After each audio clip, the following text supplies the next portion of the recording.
Olá, você está no canal Espiritualidade e Boas Histórias. Eu sou Eduardo. Prestigie o nosso canal. Se você está curtindo nosso trabalho, inscreva-se, né?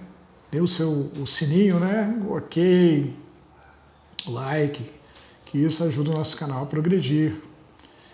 Hoje nós vamos analisar os comentários da nossa última história, A Chave que Abre a Porta do Céu. Uma história baseada numa mensagem recebida no Centro Espírita Caminheiros do Bem, aqui em Araxá, Minas Gerais, em 2011. A história é muito legal, mas como é que ela chegou às nossas mãos é também muito interessante. Na ocasião, o espírito que se manifestou, ele dizia se chamar Dashiell Hammett. A gente foi pesquisar e descobriu que Dashiell Hammett é o pai da novela policial americana. Não é verdade? Ele escreveu sobre detetives, histórias policiais. Ele era um camarada que viveu uma vida muito difícil. Desde os 14 anos ele teve que trabalhar, trabalhou como mensageiro, trabalhou em pequenos serviços, até ele entrar para uma agência de detetives de verdade. E dali ele foi para a guerra, a Primeira Guerra, né? Depois retornou à agência de detetives, mas não ficou muito tempo, porque ele estava tuberculoso. Recuperou-se, foi para a Segunda Guerra Mundial, retornou e ele foi perseguido, né, nos Estados Unidos por ele ser comunista. Então pegaram ele e maltrataram muito Dashiell Hammett. Queriam que ele entregasse os amigos, ele não entregou. E ele acabou doente, né, muito mal. Ele gostava muito de beber, né, esses filmes policiais que a gente assiste, a gente sempre vê aqueles policiais antigos bebendo muito, fumando muito, né? O Dashiell Hammett, ele criou personagens assim desse tipo, né? O chapéuzinho na cabeça, terno, gravata, andando no calhambeque, correndo atrás de bandido. Então a gente pediu na ocasião, voltando, né, como é que a gente recebeu essa mensagem, a gente foi questionado, o espírito, perguntaram para ele, como é que você vai fazer para poder confirmar a sua identidade?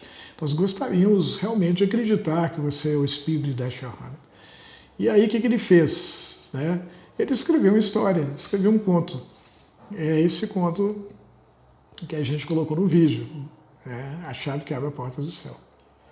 Então a maneira como é que foi recebida a mensagem foi muito interessante. E a maneira como é que essa mensagem veio virar um vídeo que a gente colocou aí no nosso canal é mais interessante ainda. Na ocasião, havia uma pessoa que desenhava, né? E ela desenhou a história, né? Ela fez desenhos da história. Aí a gente guardou a história, a mensagem recebida, os desenhos, colocamos num saquinho pardo e ficou. Durante esses anos todos, quase 10 anos, a história ali aguardando o momento dela ser divulgada. E agora com esse projeto, mexendo no material que a gente dispunha, achamos a história. Aí a minha esposa chegou para mim e falou, olha, que tal a gente tentar fazer um vídeo com os desenhos e, né, com o conteúdo da história, né? Aí a gente fez uma adaptação e fizemos um pequeno filme de 23 minutos usando os desenhos, algumas fotos, uns vídeos. E eu acho que ficou tão legal que a gente foi procurado, né? Muita gente comentou e a gente foi procurado por amigos. E o pessoal mesmo na casa assistencial achou formidável, né? Como pode, né, isso ter ficado guardado tanto tempo e aparecer agora? Né? Perguntaram para a gente se era realmente o Dashiell Hammett. A gente não sabe, não é verdade. A gente sabe que a história está aí, para que as pessoas possam assistir e refletir a respeito. Bom, faltando a análise, né, dos comentários feitos, vamos fazer um resumo da história, né? A história conta a vida do Stanford, um detetive nova-iorquino, que era casado, tinha uma vida normal, tinha um filho. Aí o filho morreu doente. E como ele vivia de perseguir bandidos, a esposa achou muito difícil permanecer com ele, né, naquela situação de depressão, e ela foi embora. Aí o Stanford ficou sem o filho que ele amava, sem a esposa que ele amava, e ele resolveu, né, começar a beber, a usar drogas, né, ele começou a se deixar corromper. Ele pegava o assaltante, em vez de prender o cara, ele, não, eu te liberto se você me der metade do valor do assalto. E ele estava nessa, estava perdido, né? Vivia o prazer dele com as mulheres da noite, o álcool, a droga. Até que um dia ele recebe a notícia de que ele herdou alguma coisa de um tio, né, o tio Jorge, que diz que era uma pessoa maravilhosa, uma pessoa bondosa. No início ele pensou, eu herdei alguma coisa, eu nem conhecia esse tio direito, né? Foi ver o que era. Se tratava de uma chave, segundo o advogado, o tio Jorge. Aí o advogado deu uma caixa para o Stanford. Dentro da caixa havia um crucifixo. E o Stanford olhou, mas o que eu vou fazer com isso, meu Deus? Pois é, mas acontece que o Stanford abriu a caixa, pegou o crucifixo, colocou no bolso. E com o decorrer da história, a gente vê que ele levou a caixa, né, debaixo do braço, embora, colocou no carro e ele percebeu que estava sendo perseguido. A gente percebe no decorrer da história, como é que eu estava falando, que há mais alguém interessado na herança do Stanford. E o Stanford está lá no Cadillac dele, que ele amava o carro, né? Ele tinha um chaveiro com o desenho do carro, porque o carro lembrava ele, o Stanford, a vida boa que ele tinha, normal que ele tinha, ao lado da esposa e do filho.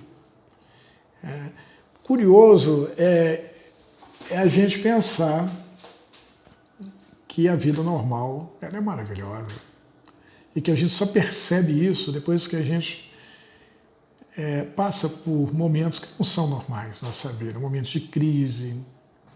Quando a gente está na crise, a única coisa que a gente quer, na verdade, é retornar à normalidade.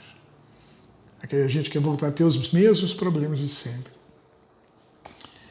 O certo é que o Stanford estava lá sendo seguido, ele parou o carro, saiu, se escondeu, o camarada que seguia ele parou atrás, pegou um pé de cabra, abriu a porta do carro do Stanford, roubou a caixa, foi embora. O Stanford não entrou no carro dele e foi atrás para saber quem é que tinha roubado a caixa, quem estava interessado no crucifixo do tio Jorge. Ele foi parar na igreja, ele viu o rapaz que roubou a caixa saindo da igreja, sem a caixa. Então ele deduziu que lá dentro da igreja estava o ladrão. Ele entrou lá dentro da igreja e estava lá um padre tentando abrir a caixa. Aí o Stanford chega para ele e fala, não, eu tenho a chave da caixa, a caixa é minha. Aí o padre fica em apuros, né? O Stanford fala com ele, poxa, você é doido, maluco, tentar roubar um policial. Aí o padre, ele conta a história dele, a relação dele com o tio Jorge do Stanford, né?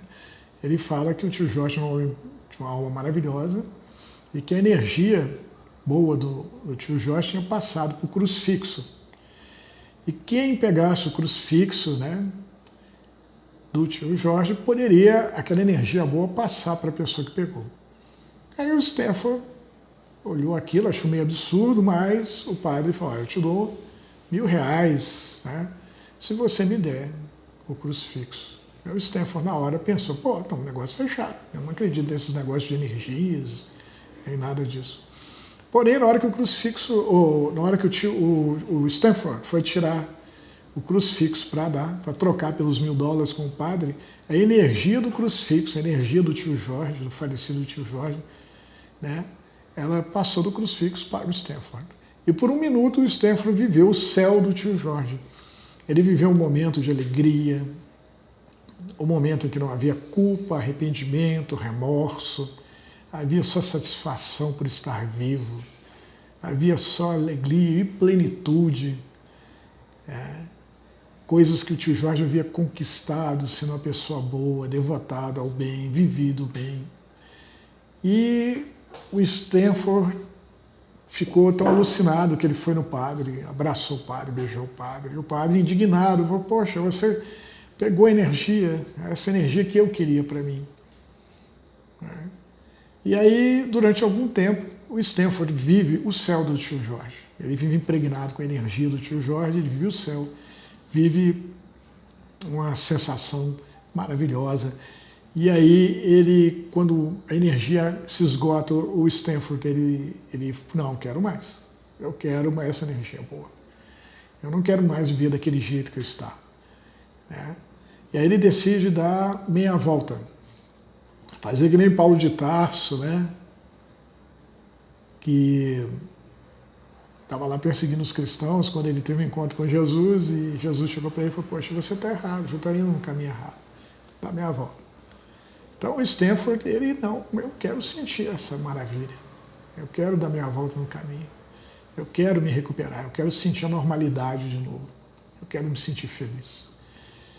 E na luta por conseguir resgatar os valores que ele havia perdido, o Stanford acaba, ele tenta salvar todo mundo e na tentativa de salvar a esposa do amigo dele, que é policial também, ele acaba morrendo.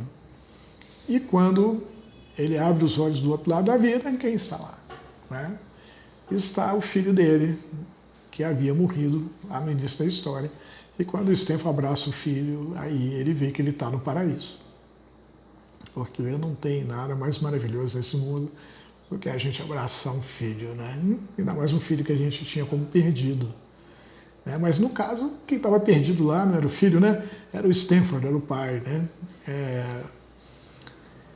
Então a gente vê o seguinte: o Stanford voltou no caminho.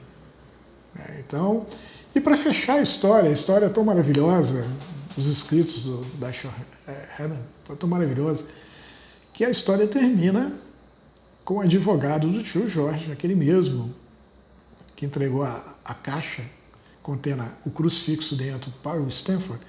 Ele chegou para o padre, né, e falou: olha, o Stanford deixou isso aqui para você.